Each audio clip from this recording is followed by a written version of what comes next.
আসসালামু আলাইকুম ওরহমতুল্লাহি ওবরাকাতুহ। আজ থেকে আমাদের চ্যানেলে শুরু হচ্ছে একটি নতুন যাত্রা।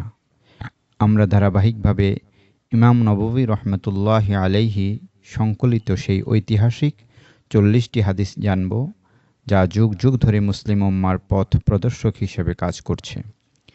আপনি যদি দ্বীনের মৌলিক জ্ঞান অর্জন করতে চান, তবে এই সিরিজটি আপনার জন্য।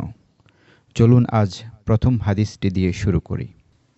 الحديث الأول: إنما الأعمال بالنيات.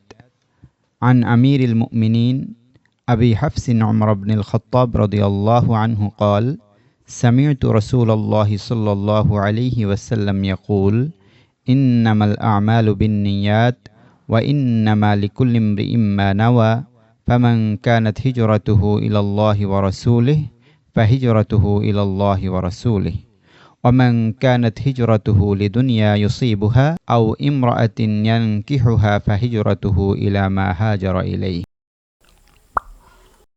আমিরুল মুমিনিন আবু হাফস ওমর ইবনুল খাত্তাব রাদিয়াল্লাহু আনহু হতে বর্ণিত হয়েছে, তিনি বলেছেন, আমি রাসূলুল্লাহ সাল্লাল্লাহু আলাইহি ওয়াসাল্লামকে বলতে শুনেছি, সমস্ত কাজের ফলাফল নির্ভর করে নিয়তের উপর, আর প্রত্যেক ব্যক্তি যা নিয়ত করছে তাই পাবে। সুতরাং যে ব্যক্তি আল্লাহ ও তার রসুলের জন্য হিজরত করেছে, তার হিজরত আল্লাহ ও তার রসুলের দিকে হয়েছে। আর যার হিজরত দুনিয়া আহরণ করার জন্য অথবা মহিলাকে বিয়ে করার জন্য, তার হিজরত সেজন্য বিবেচিত হবে যে জন্য সে হিজরত করেছে। যদি কোনো আমল বা কাজের উদ্দেশ্য কেবল আল্লাহকে খুশি করা হয়, তবেই তা আল্লাহর কাছে কবুল হবে।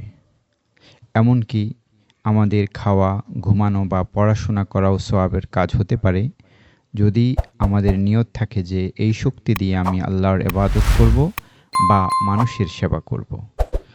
মানুষ দেখানোর জন্য করা ইবাদত আল্লাহর কাছে কোনো মূল্য পায় না, তাই হিজরতের মতো বড় ত্যাগও বৃথা যেতে পারে যদি উদ্দেশ্য ভুল থাকে।